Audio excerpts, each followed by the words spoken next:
Assalamualaikum warahmatullahi wabarakatuh. Halo semua, selamat datang di video kita kali ini. Pada kesempatan ini kita akan membahas topik yang sangat penting, yaitu kasus BPOM menindak pabrik kosmetik ilegal yang diduga mengandung bahan dilarang. Kasus ini juga berkaitan erat dengan isu perlindungan konsumen yang menjadi perhatian kita bersama.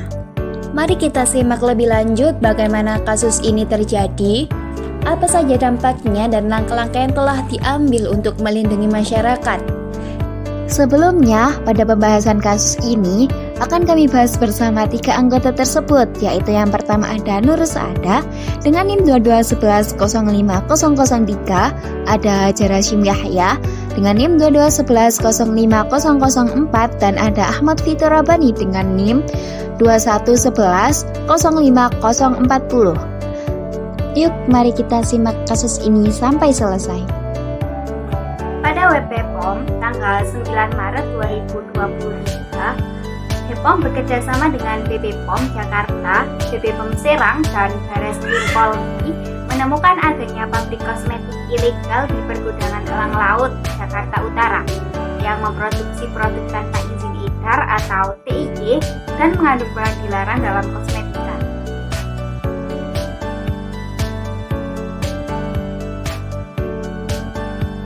Beberapa istilah penting atau keyword dalam kasus ini antara lain yang pertama ada TID atau tanpa izin edar, produk yang diproduksi atau diedarkan tanpa mendapatkan izin resmi dari BPOM.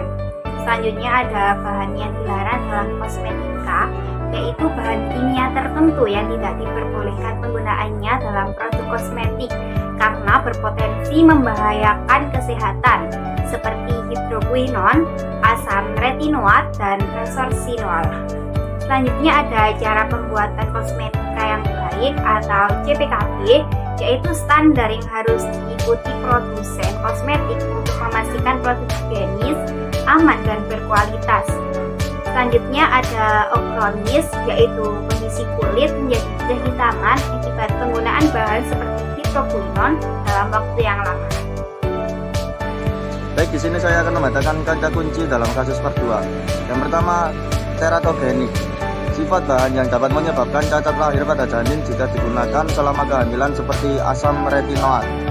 Yang kedua, pasal 196 Undang-Undang Kesehatan, larangan memproduksi atau mengedarkan produk yang tidak memenuhi standar keamanan, mutu, dan manfaat. Ancaman hukuman 10 tahun penjara dan denda 1 miliar. Pasal 197 Undang-Undang Kesehatan, larangan memproduksi atau mengedarkan produk farmasi dan alat kesehatan tanpa izin edar. Untuk ancaman hukuman 15 tahun penjara dan denda 1 miliar. Pasal 62 Undang-Undang Perlindungan Konsumen, larangan memperdagangkan barang-barang yang tidak sesuai standar yang dipertanyakan, ancaman hukuman 5 tahun penjara dan denda 2 miliar rupiah. Untuk selanjutnya adalah kata kunci dalam kasus part 3. Ceklik. Langkah yang digunakan BPOM sebelum membeli kosmetik yaitu memeriksa kemasan, label izin, dan kadaluarsa. Selanjutnya, bahan kimia obat atau BKO, bahan aktif yang seharusnya digunakan dalam pengobatan bukan kosmetik seperti hidroquinon, dexamethasone, dan ketoconazole. Balai Besar POM, BBPOM, unit pelaksana teknis BPOM di daerah yang membantu mengawasi dan menindak pelanggaran di wilayahnya. Selanjutnya, methemoglobinемia, yaitu ketidakkemampuan sel darah merah mengedarkan oksigen dalam tubuh karena paparan bahan seperti resorcinol. Baik, di sini saya akan menjelaskan hasil penindakan kasus bagian 1. Yang pertama, barang bukti yang diamankan. Total nilai barang bukti mencapai 7,7 miliar meliputi bahan baku yaitu hidroquinon, asam retinoat, dan dexamethasone, asam salisilat, dan lainnya senilai 4,3 miliar. Untuk produk jadinya, lotion malam dan krim tanpa merek senilai 1,4 miliar. Untuk alat produksi, mesin timbangan, dan alat elektronik, dan kendaraan dan perlengkapan lainnya. Untuk hasil penindakan kasus bagian kedua, yaitu poin yang kedua yaitu pemeriksaan saksi dan pelaku, di mana BPOM memeriksa 9 orang saksi dan 1 ahli. Kemudian yang jadi tersangka yaitu pemilik usaha yang berinisial SJT diduga sebagai pelaku utama dan tengah diproses hukum. Kemudian yang ketiga, untuk peredaran kosmetika ilegal ini didistribusikan di Pulau Jawa, Bali, dan Sumatera, di mana produknya mengandung bahan dilarang yang membahayakan kesehatan konsumen. Untuk yang keempat, pelanggaran yang ditemukan yaitu tidak memiliki izin edar atau TIE, kemudian tidak memenuhi standar keamanan, mutu, dan manfaat, kemudian tidak menerapkan cara pembuatan kosmetika yang baik atau CPKB. Untuk penyelesaian kasus berdasarkan perundang-undangan, jadi yang pertama, adanya pelanggaran Undang-Undang Nomor 36 Tahun 2009 tentang kesehatan, di mana ada dua pasal yang dilanggar, yaitu pasal 197 junto pasal 106 ayat 1, di mana pelanggarannya berupa produksi atau peredaran kosmetik tanpa izin edar. Kemudian ancaman hukuman berupa pidana penjara maksimal 15 tahun dan atau denda maksimal 1 miliar. Untuk pasal kedua yang dilanggar yaitu pasal 196 junto pasal 98 ayat 2 dan 3. Pelanggaran yang dilakukan yaitu produksi kosmetik yang tidak memenuhi standar keamanan, mutu, dan manfaat. Ancaman hukumannya berupa pidana penjara maksimal 10 tahun dan atau denda maksimal 1 miliar. Untuk yang kedua yaitu pelanggaran Undang-Undang Nomor 8 Tahun 1999 tentang perlindungan konsumen, di mana pasal yang dilanggar yaitu pasal 62 ayat 1 junto pasal 8 ayat 1 huruf A. Pelanggaran yang dilakukan yaitu memperdagangkan barang yang tidak sesuai dengan standar yang dipersyaratkan. Ancaman hukumannya berupa pidana penjara maksimal 5 tahun dan atau denda maksimal 2 miliar. Untuk yang ketiga, pelanggaran peraturan teknis bahan kosmetik. Jadi, peraturan yang dilanggar yaitu Peraturan Kepala BPOM Nomor 18 Tahun 2015 tentang persyaratan teknis bahan kosmetika. Pelanggaran yang dilakukan berupa penggunaan bahan dilarang seperti hidroquinon, asam retinoat, resorcinol, dan fluosinolon dalam kosmetik. Untuk penyelesaiannya berupa produknya disita dan pelaku wajib menghentikan distribusi produk yang melanggar. Yang keempat berupa penyitaan barang bukti. Hal ini berdasarkan pasal 39 KUHP dan pasal 46 KUHP, di mana barang bukti yang digunakan untuk melakukan tindak pidana atau yang diperoleh dari kejahatan disita untuk negara. Tindakan lanjutan oleh BPOM yang pertama berupa pemutusan rantai supply and demand, berupa penindakan di lokasi produksi, kemudian edukasi masyarakat untuk tidak membeli produk ilegal. Yang kedua yaitu pengawasan dan penegakan hukum.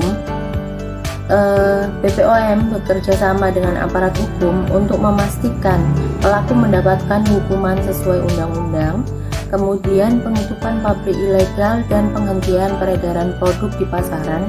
Yang ketiga, himbauan kepada konsumen dan pelaku usaha, di mana konsumen dihimbau untuk selalu cek klik yang berupa singkatan dari kemasan, label, izin edar, kadaluarsa sebelum membeli produk kosmetik. Untuk pelaku usaha dihimbau untuk mematuhi standar keamanan, mutu, dan manfaat sesuai regulasi. Selanjutnya yaitu peta konsep, di mana kosmetika ilegal yang produknya tanpa izin edar atau TIE dan mengandung bahan dilarang dalam kosmetika ini dilakukan penemuan oleh BPOM menindaklanjuti laporan dari konsumen atau masyarakat. Kemudian yang ketiga, investigasi dan penindakan.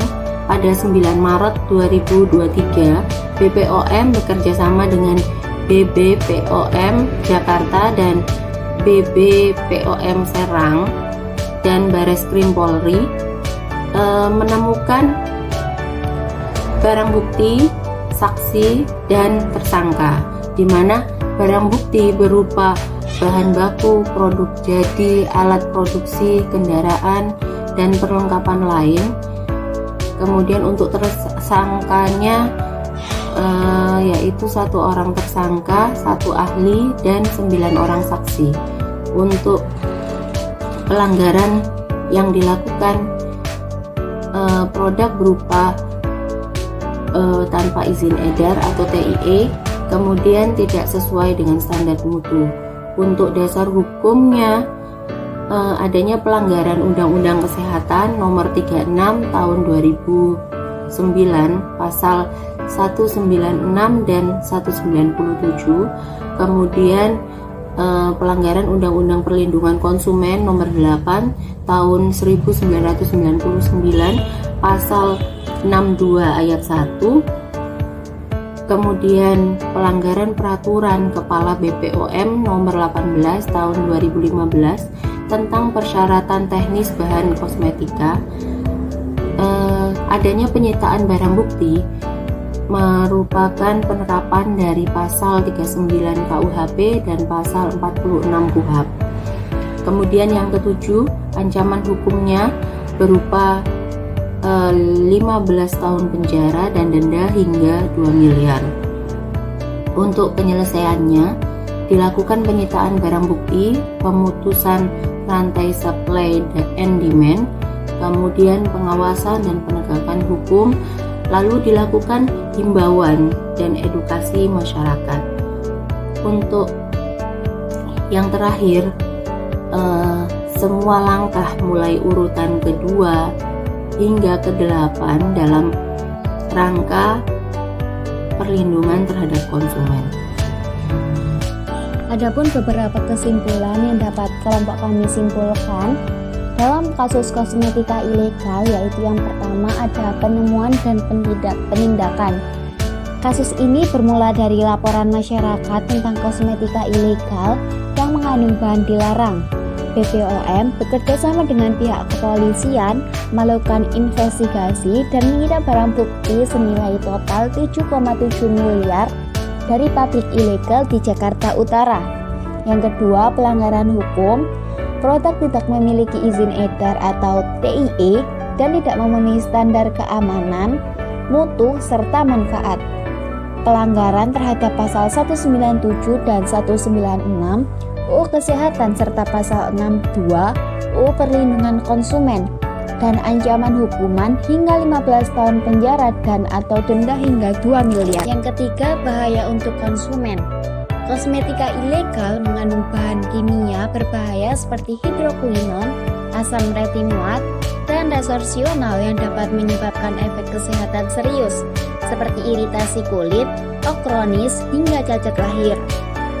Selanjutnya yang keempat yaitu langkah penyelesaian, penyitaan barang bukti dan penghentian aktivitas pabrik ilegal, edukasi masyarakat melalui program cek klik untuk meningkatkan kesadaran dalam membeli kosmetika aman, dan ajakan kepada masyarakat dan pelaku usaha untuk berperan aktif memutus rantai peredaran kosmetika ilegal. Dan yang terakhir yaitu himbauan BPOM, konsumen diimbau hanya membeli produk kosmetik dari sarana resmi dan memeriksa izin edar, dan pelaku usaha diminta untuk mematuhi regulasi produk kosmetika seperti cara pembuatan kosmetika yang baik atau CPKB. Untuk selanjutnya yaitu referensi penyelesaian kasus. Badan Pengawas Obat dan Makanan BPOM tindak pabrik kosmetika ilegal yang diduga mengandung bahan dilarang.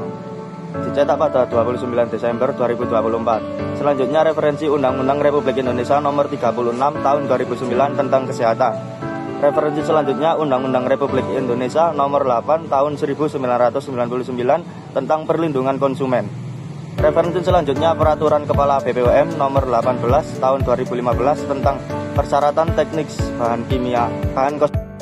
Tadi kita sudah membahas kasus BPOM yang menindak pabrik kosmetika ilegal yang diduga mengandung bahan-bahan terlarang. Kasus ini menjadi pengingat penting bagi kita semua untuk selalu waspada dan teliti dalam memilih produk yang digunakan. sebagai konsumen, kita memiliki hak untuk mendapatkan produk yang aman dan sesuai standar. Mari bersama-sama mendukung upaya perlindungan konsumen dengan selalu memeriksa legalitas produk sebelum digunakan. Terima kasih telah menyaksikan dan sampai jumpa di video berikutnya. Wassalamualaikum warahmatullahi wabarakatuh.